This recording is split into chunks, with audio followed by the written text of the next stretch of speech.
Yang pertama tadi rejeksi, yang kedua adanya loss momentum namanya. Loss momentum. Ya, loss itu kehilangan, momentum itu power, ya kehilangan power. Jadi misalkan trennya naik, kalau saya gambarkan ini tebel, kemudian ini mulai kecil. Nah, ini namanya loss momentum, kehilangan powernya, kehilangan dayanya. Ini dari tebel, ini mulai mengecil, mulai habis. Selalu perhatikan bodinya, ya, mulai mengecil, kemudian ada warna merah di situ. Nah, harus ada konfirmasi warna merah. Kalau yang terakhirnya kecil-kecil begini, maka merah ini akan valid. Kalau ini ada sumbunya misalkan ya, ini ada sumbu, maka dia harus berada di bawah. Artinya setengah dari ini, minimal setengah dari ini. Jadi begini, minimal setengah dari bodi yang besar. Dia akan berbalik atau berada di bawah sumbunya di sini. Kalau turun bagaimana? Nah, kalau turun begini, saya ambil dari turun dulu begini ya. Ini besar, kemudian mulai berkurang, mulai ada sumbu begini misalkan. Nah, ini sangat bagus sekali seperti ini. Dari candle besar itu momentum ya, kekuatan awal tuh gede, kemudian mulai mengecil. Ini walaupun tidak ada sumbunya mulai berkurang.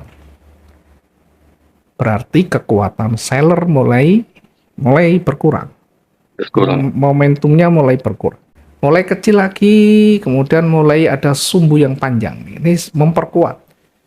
Hanya saja untuk meyakinkan, mengkonfirmasi naik, maka setidaknya dia harus muncul lagi hijau, dan hijaunya setidaknya setengah dari ini atau di atas sumbunya di sini. Entry kita di mana? Entry kita di sini pakai buy stop juga boleh, kita pakai di atasnya buy stop juga boleh, nunggu selesai juga boleh. Biasanya kalau nunggu konfirmasi, ada kalanya ini panjang dulu.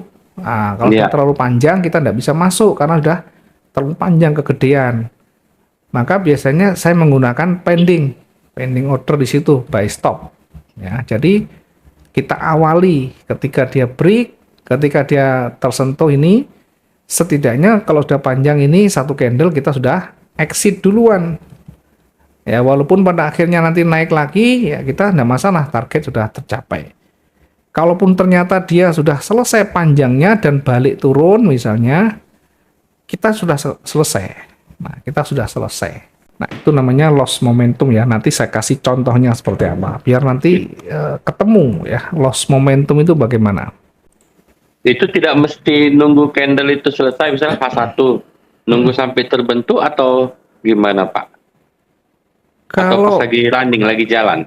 Kalau seperti ini, jadi misalnya, kalau seperti ini harus selesai dulu, ini baru, ini kan petunjuk mau naik. Nah, untuk mengkonfirmasi harus nunggu hijau ini terbentuk, atau kita kalau pending nggak usah nunggu terbentuk. Pending itu diambil setengah sini boleh, langsung buy stop ini. Tidak usah nunggu ini terbentuk. Tapi kalau nunggu ini selesai terbentuk ya nggak masalah. Cuma kelemahannya kalau udah nunggu terbentuk selesai, kadang kalanya sudah tinggi, sudah tidak kebagian di situ. Sudah artinya sudah terpenuhi sampai naiknya, sehingga bisa kembali turun lagi nanti. Ya, intinya boleh menunggu, boleh langsung pending. Ya, nanti dua-duanya dicoba biar nanti kita punya pengalaman di situ. Kalau menunggu itu seperti apa pengalamannya, suka dukanya, enaknya bagaimana, plus minusnya akan ketemu di situ. Kalau kita langsung pending di awal itu bagaimana, nanti kita akan merasakan. Nah, ketika nanti suatu saat muncul, dengan banyak pengalaman itulah nanti kita bisa mengambil kebijakan kita. Saya sendiri terkadang memang ngambil posisi pending, ada kalanya kalau misalkan tidak terpenuhi di situ atau kurang yakin, saya tunggu ini selesai. Betul-betul kita tunggu selesai. Kalaupun kalau kita tunggu selesai ternyata panjang, ya sudah. Berarti bukan rezeki kita. Itu jangan terlalu kaku kita ya. Itu apakah bodinya sampai setengah atau sumbunya, Pak? Wajib bodinya. Wajib bodi ya? Ya, wajib kalau body. Selesai ditutup, wajib bodinya minimal setengah atau lebih tinggi. Bukan sumbunya, walaupun sumbunya sampai di puncak di sini, kalau tutupnya tetap di bawah, maka tidak terpenuhi. Justru akan kembali turun lagi nanti.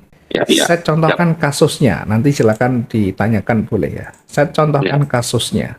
Ya, kita coba contohkan membuat namanya satu pola tadi atau satu ciri namanya loss momentum ya, loss momentum. Oke, kita ambil yang agak kecil dulu ya. Oke. Perhatikan ketika dia bergerak turun. Dia bergerak turun. Dia turun merah, hijau kecil, masih belum apa-apa, merah lagi. Jadi merah ke ini bodinya, lihat bodinya. Ini jauh lebih panjang, masih dia turun. Kemudian mulai berkurang di sini. Mulai berkurang. Panjang, udah lebih kecil berkurang. Ada sumbu tapi kecil. Ada sumbu tapi kecil ya. Sehingga kalau kita lihat ini kekuatan bearish sudah berkurang. Dia memang merah tapi kekuatan bearish sudah berkurang. Nah, sebenarnya kita menunggu ini candle ini muncul hijau minimal setengah dari sini sudah cukup untuk mengkonfirmasi dari bullish. Sebenarnya cukup setengah dari ini sudah cukup untuk memenuhi syarat ini akan kembali berubah. Atau kalau ini belum terbentuk, ini kalau misalkan tadi ya kita nunggu konfirmasi, nunggu selesai, maka baru dapat posisi itu di sini. Iya, betul. Nah, terkadang kan kita terlalu tinggi ini beresiko karena mendekati puncaknya. Ini hampir sama, kekuatan itu hampir sama, bisa mantul kembali. Maka kalau saya tetap mengambilnya lebih di atas dari body ini atau di atas sumbunya. Ini akan jauh lebih aman. Ya, kalau ini pakai pending ya, buy stop. Targetnya hitung aja 600 sampai 700, tidak usah terlalu jauh. Nah, kalau seandainya 600-nya terlalu jauh, maka lebih baik kita gunakan area resisten dulu di sini. Di sumbunya ini. Ini resistennya tertinggi hari itu, kita ambil targetnya di sini dulu, Oh iya. Kenapa kita tidak mengambil yang di sini? Karena terlalu tinggi. Kalau kita ngambil posisi buy di sini sampai ke sana itu ribuan. Nah, kita tidak ngambil terlalu banyak karena potensinya kecil nanti. Kita cukup mengambil ya sekitar 600-an dari titik entry ya.